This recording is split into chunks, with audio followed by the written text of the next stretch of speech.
시청자 여러분 안녕하십니까? 지방자치의 생생한 소식을 전하는 K린 뉴스입니다. 첫 소식입니다. 충남판 제2 국무회의인 충남지방정부회의가 첫 발을 뗐습니다. 안희정 충남지사와 15명의 시장 군수들은 첫 회의에서 정기적인 회의 개최와 명칭의 합의를 이뤘습니다. 문재인 정부 제2 국무회의의 전국 첫 지방정부 차원의 실천 모델이자 도와 시군의 상시소통 채널로 마련된 지방정부회의가 오늘 충남도청 대회의실에서 첫 회의를 개최했습니다. 지방정부회의 의장은 도지사가, 부의장은 시장군수협의회장이 맡으며 도와 시군정책 공유를 통한 공동발전 방향 모색, 지방정부 차원의 대안지시 등을 주요 기능으로 설정했습니다. 이와 함께 자치분권 및 지역 균형 발전에 관한 사항과 국가사업 제안, 국가 정책 추진에 따른 신규 재정 부담 등에 대한 사항 등을 충남지방정부회의를 통해 논의하겠다는 계획입니다. 전라북도 지역 국회의원과 도지사 등이 한자리에 모여 내년 국가예산 확보 대응 방안을 논의했습니다. 도는 지난 7일 도청에서 국회의원, 도, 시군 예산정책협의회를 개최했습니다. 이날 협의회에서는 18년 국가예산 확보 및 도정 현안 해결 방안 논의와 14개 시군별 현안 사업에 대해 정치권과의 공조 대응 방안을 논의했습니다.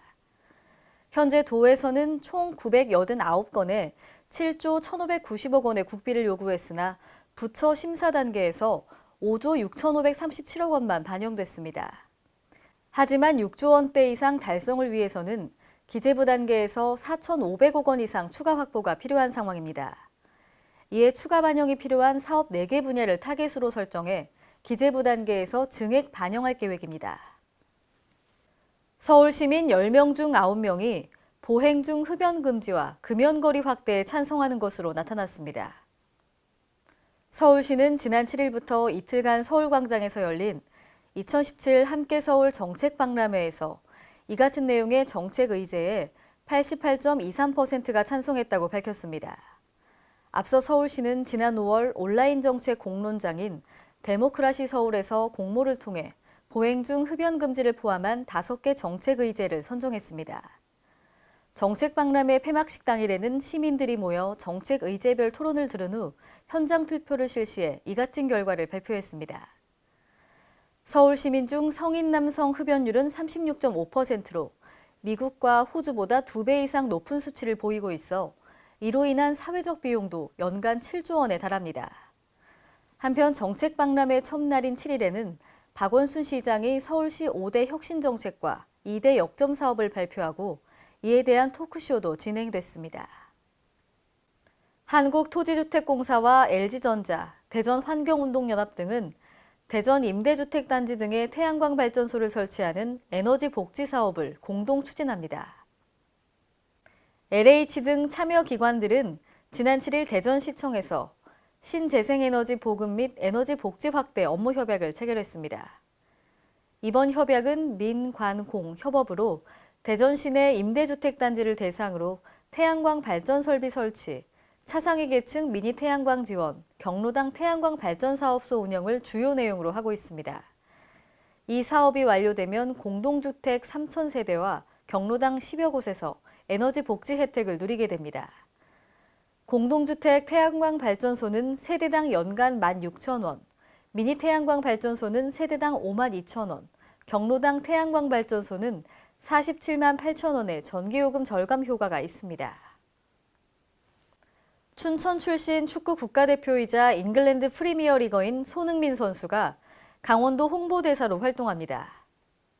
강원도는 지난 7일 도청에서 손 선수와 강원도 홍보대사 위촉식을 열고 위촉패와 평창올림픽 마스코트를 전달했습니다. 손 홍보대사 위촉은 축구는 물론 동계 스포츠에 대한 관심과 참여가 높은 유럽의 평창올림픽 인지도를 높일 수 있는 계기가 될 것으로 기대됩니다.